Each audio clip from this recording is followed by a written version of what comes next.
Welcome back. We have another Kickstarter that we're going to be talking about today. It's the Apostasy with Nick Edwards. And so instead of me talking about it and saying about it, let's bring him in. Let's find out about him and the project. What's up? Hey, Nick, how's it going? Hey, pretty good. How are you, Chad? Oh, living the dream. Right on. So before we get started talking about the Pop project, tell me a little bit about yourself and your journey as a comic book reader and creator. Sure. Uh, so I've lived in New York City for about 2.5 years now, but before that, I lived most of my life in Dallas, Texas, and I wrote my first graphic novel that I did with the artist Scott Beecher, and we printed that book in 2022. So I've been really, I've always loved comics ever since I was a little kid. Remember buying them, reading them, and just loving them. All the, superheroes, all the classics.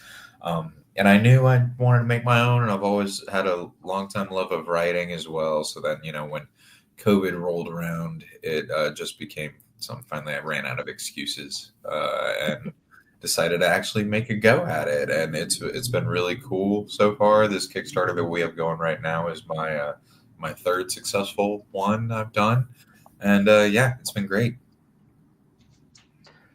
Great. Sounds cool. Do you remember the first comic book that you maybe picked up or one that kind of. Yes, exactly. The first floppy issue I ever actually got was a my mom bought it for me before a swim meet of mine, and it was Amazing Spider-Man number 41. It was volume 2. It was after they rebooted it the first time, but yeah, Amazing Spider-Man volume 2 number 41. Okay. And Yeah. what was it about that book that I guess maybe hooked you or made you want to dig in more? Oh, I mean, what, where to start, right? I mean, the colors, the character designs, the good guys fighting bad guys and all that, like all the the classics. Like, what kid doesn't open up like a Batman comic at some point? It's just like, damn, that's cool. Yeah, I've always loved it, man. And as I got to grow older and just learn more about like comics as a medium, I just think like there's so much that the art form can do, and so much that Mhm. is kind of only doable through comics, which I love it, man. I think it's the best. So let's jump right into the your current project. Kind of Sure. give us overview and the elevator pitch. Right on. So the Apostasy is live on Kickstarter right now until December 1st. It is a 48-page demonic horror comic written by me and drawn by Dave Schuler. And it is about a demon named Gainsbourg who lives in hell and works as a torturer. And he works in the ninth circle of hell, which is where the wickedest souls are sent after they die on earth. And so he scourges the souls of the damned for a living. And this is someone who's been doing it for eons. And the story is about what happens when a character like that encounters a soul that he thinks maybe doesn't deserve scourging, and just kind of what spins out from after that. So it was a lot of fun to write, and it's been cool to see Dave bring it to life with his art. So what was the inspiration for the story or the Sure. overall Yeah. Yeah. So I met Dave at the Allentown Night Market outside of Pittsburgh back in 2022, and I was immediately drawn. He was a vendor at this arts festival at the night market, and I was immediately drawn to his table. With He had a lot of his art on display, and a lot of it was like just very creepy, very like scary figures and creatures and things like that. And I mean that in the best way. And I was drawn to it immediately, and so we just started talking. And I asked him if he'd ever done comics before, and he had done one anthology but he was, open to collaborating, which was great. And so I went away from it, and I just kind of, I knew I wanted to write a script that he would be well suited to draw with his strengths and everything. And so that was sort of the impetus of that. I knew I wanted to do something, with like demonic type of creatures and set in hell. And the story just sort of came about kind of naturally after that.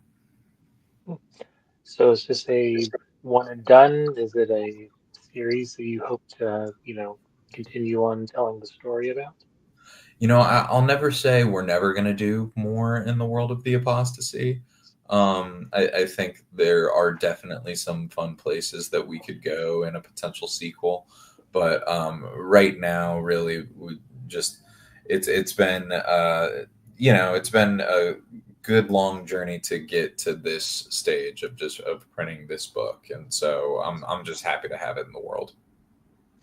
So I, am I correct that it's already finished and Yeah, ready to go? yeah, no, it's great. Every page of art is fully done and lettered, which is really exciting. So really, all that we need to do, we're just gonna make a thank you page with all the backers' names on Kickstarter at the end of the campaign. Once that's done, I gotta slap a barcode on this sucker, and we're gonna send it off to the printer. So that was really nice, and that was something that I wanted to do this time. Both of my previous campaigns, I had done it before the art was finished, and then and that always just leads to some stress on the back end of like you're trying to finish something in time to get it to your backers and the goal that you agreed to. So this time I was just like, I want to wait until it's done, and I'm happy about that. Now, this being, your, I think you said third Kickstarter. Is there anything besides, having the book already done, that, is different, with, as the campaign continues or anything like that that you're noticing? This is the lowest goal financially I've set, and that was really nice, I think. Because I think just wanted different things for the results of this Kickstarter than maybe with my first two, but just had not having as big of a number to meet, honest, was really nice. So that was one thing for sure. But Dave, not only drew the book, but he applied his talents toward like making graphics for the campaign and everything like that. That was really great. So very, very happy about that. So, what reward levels are you offering to potential backers? Yeah. So we've got a $10 tier gets you a digital PDF of the book. A $15 reward tier gets you a physical, and all backers, will get their names on the thank you page. But the $15 tier gets you a physical copy of the book. Then we also have another $15 tier that will get you a physical copy of the book with our variant cover by the artist Sean Koss, who's really great, and the variant cover looks awesome. Then we have a $25 tier that gets you both the cover A and the variant by Sean Koss. And then we are also offering a retail bundle, perfect for retailers. It's 5 copies of the book, that cover A, 5 copies at less than half cover price. So it's 5 copies for $35, which is really a pretty good deal, I think. And so we're offering that too. And actually, just last night, as a matter of fact, Dave and I agreed, and I'm going to send an update out to the backers about this tomorrow. Since we were really it was awesome. We were able to pass our goal in 5 hours after the campaign launched, which was very cool. And just because of that, we're just really grateful to everybody who's backed so far. So we are every backer, regardless of tier, is going to be getting an 11 by 17 poster of the cover. And then we're going to set because right now I think our current total is sitting at $2,040 or $2,045, something like that.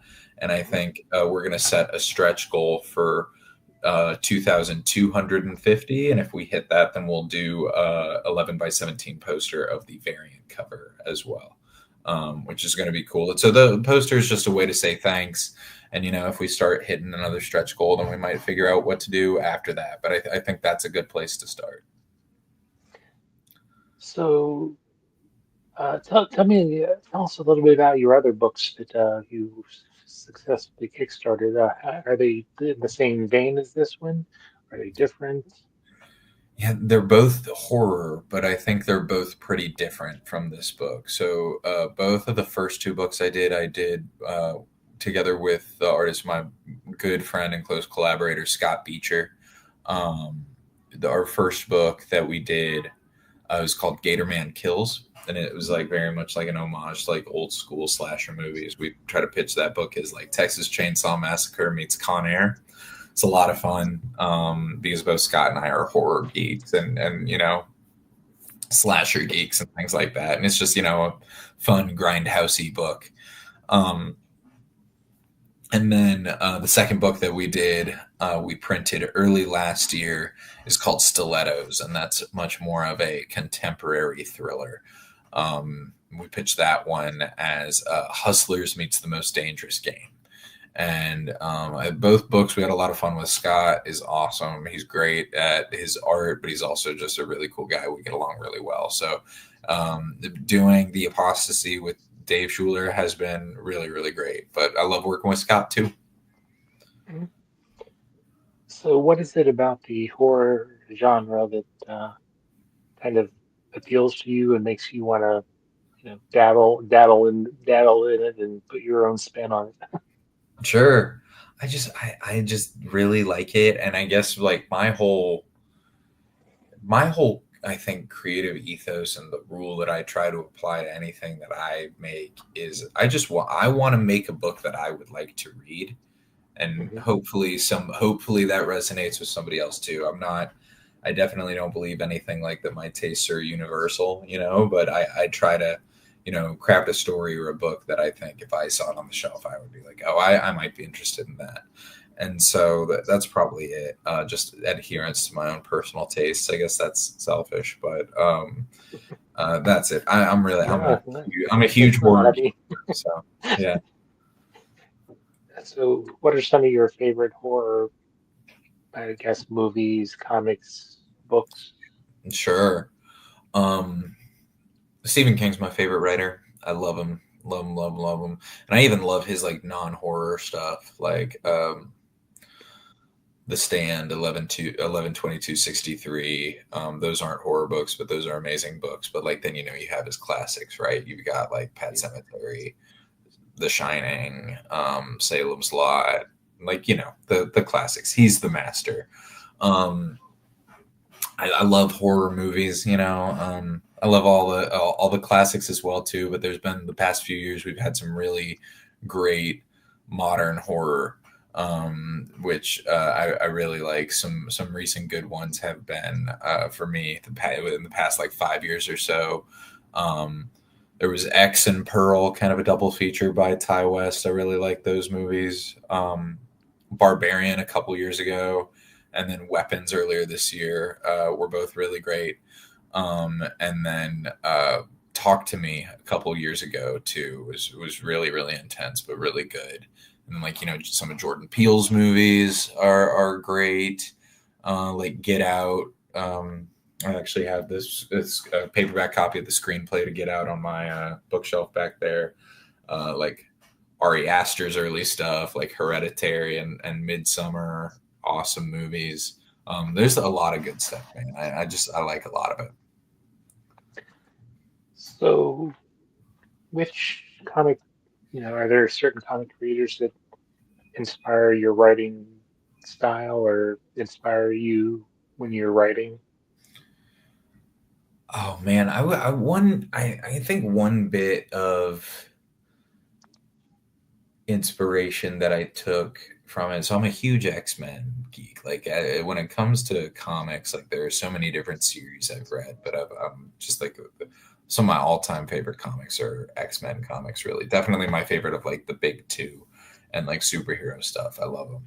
And one of the things that I love most about the X-Men, especially like the Chris Claremont run, like the classic run from, back in the day, is all of his characters had such distinct voices to where like if you could just see a word bubble and you wouldn't even need to see who that word bubble was pointing to, and who's speaking, Hmm. based on like, how those characters are speaking. Everybody just had such distinct voices, and that's something that I try to emulate. Is just trying to give characters those distinct voices, and I think it's just a good way to make your characters stand out. That's definitely something that I've taken from those books. Can definitely see that. Um, so, is there anything else, that you want to make sure that people know about, the campaign or about you, about the book? Sure. Just me and Scott Beecher, who I did my first two books with, we co-run a label called Unearthly Comics, and it's we're a two-man band, right, running the label. We're independent, right, so we try to make fun stuff that we think will surprise and engage people, really, and that if you're looking for something different than you're typically read, I think maybe you might find a home with Unearthly Comics. So check it out. Yeah, but the Apostasy, again, that's the latest book. Awesome art by Dave Schuler. Awesome variant cover by Sean Koss. Check it out if you want to see some really gnarly art and a story that I think might trip you up and surprise you. I think it's a lot of fun. It's on Kickstarter until December 1st. How do you feel that you've grown as a writer, from your first book to now? I think I really have come to understand just how different the workload is for the artist versus the writer. And I'm sorry if you can hear the sirens out there. I live in New York City, so that's that's how it goes. Um, but just like a writer, if I want to write, Chad walks into a room and sits down at a table, that takes me 5 seconds to write, right? But if somebody wants to draw that and draw that really well and with a lot of detail, that can take hours and hours and hours. And then with comics too, you're thinking about like panel composition and like page layouts and how things are moved sequentially across the page. There's so much to think about for the artist. And so really, I think respecting one's artist, I think it's just not that I've ever been disrespectful, but just really fully understanding the amount of work and time that goes into making comics on the art side, especially, has been eye opening. Also, something that I did for the first time with this book, The Apostasy, that I hadn't done before was I lettered the book. Hmm. Um, and that gave me, I think, a different perspective on writing comic scripts because, I used to do things like have five characters talking in one panel, and this character one says something, then two, then three, then back to one, and then four, then like trying to letter that like clearly and coherently is insane, and I is an absolute nightmare. I'm never gonna. So like it just so that like shows me, okay, but in order for the wording and for the reader's eye to flow, you have to be very deliberate about just your dialogue and the amount of words that you're putting on the page. It really helps me look at it in a new way. I think every comic writer should try lettering at least once. Now, that kind of brings up, like when the process you use. Let's say for this book, were you working with the artist to kind of, was it a back and forth, or did you give him some, leeway to help, let him translate your, vision onto the page? Well, so with this book, I'm also with every book. I'm generally like, I think if there's something really important to the script that like should be focused on in the art, like I'll make a note of that in the script. But also, I do try to keep my descriptions of characters and of places and things fairly light, just because like I want the artist to really, that I think that's where the art comes through, right? And where we can maybe show some stuff instead of telling. Um, and I know with the apostasy, I knew that Dave was really good at drawing these like crazy creatures. And so there are several creatures and like demons, these characters throughout this book that in the script, I didn't describe at all, really. And at one point, we introduced these three demon characters at the same time, and I didn't describe them at all. And I literally wrote in the script, like, Dave, go crazy, have fun with these three, like, knock yourself out. And so, like, getting to see him do, like, just be creative and make those and, like, getting those pages back was really, really cool. Yeah, cool. So, as we wrap up here, you want to give one Sure. last pitch for the book, and if you're on social media or where people can find more of your stuff or about, you or the publishing label. Yeah. Yeah, so The Apostasy, it's a 48-page demonic horror book. The quick pitch is Lone Wolf and Cub set in hell. For more about the story, a more in-depth pitch, we've got a detailed story summary on the Kickstarter campaign. You can find that on Kickstarter.com. Search The Apostasy. If you want to learn more about Unearthly Comics and the comics that we put out and the stuff that we like to do, including conventions we go to, we are on Instagram at Unearthly Comics, all one word, all lowercase, no spaces, no underscores, nothing like that, at Unearthly Comics. We've got our website where you can order physical copies of our comics at unearthlycomics.com. And then we put all of our comics digitally on Global Comics. Go to the Unearthly Comics publisher page on Global Comics, which is a great site. And yeah, that's it. Is there and this, after hearing that, this kind of came up with this question. Is it, in the, I know on Global Comics, it's more of a traditional, you're looking at, but is it, when you're writing, do you kind of write to kind of also make it work in that format? I've never actually thought, really, that's never been high on my mind. I've always written, because I also like, I don't like to read digitally, honestly. And I understand that's the world, but I've always just like physically holding a book or a comic in my hands and like turning a page. So when I'm writing a script, I'm thinking about those page turns, right?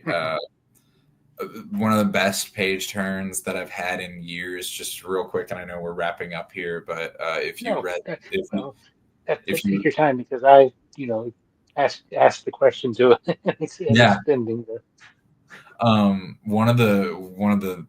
just if you read the recent Absolute Batman Annual by Daniel Warren Johnson, um, I, I loved that book, loved that issue.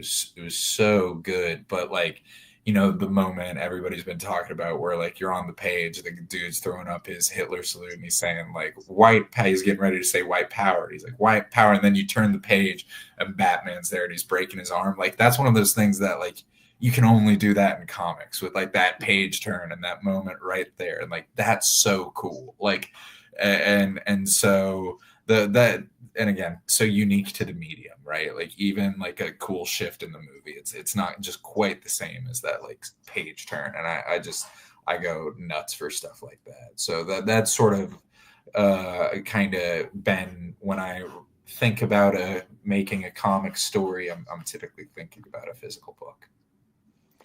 Oh, that's cool. Sorry to kind of get things off track, but I No, figured that's okay. when you mentioned that, it kind of spurred that question I had. So, No, that's but great. Yeah. so well, best of luck as the campaign wraps up, and Thank you. we'll be following that over on Comic Watch in our uh, weekly crowdfunder corner. And I want to thank you for taking the time to chat this evening. And next time you have something or another campaign, yeah, you're more than welcome to come back and we'll chat about that, catch up on this one, and see what is, what's new with you. Sounds good. Again, sorry, somebody decided to choose right now to start playing really loud music like right outside my window. So if you're catching any of that, I'm sorry. But no, it was great being here. Thanks for having me, Chad. It was cool to talk to you, man. Appreciate it. All right, we'll be in touch, and best of luck as your campaign wraps up in the next couple weeks, I believe. Thank you very much. Yeah, live until December 1st. All right, we'll be in touch. Have a great night. Thanks a lot.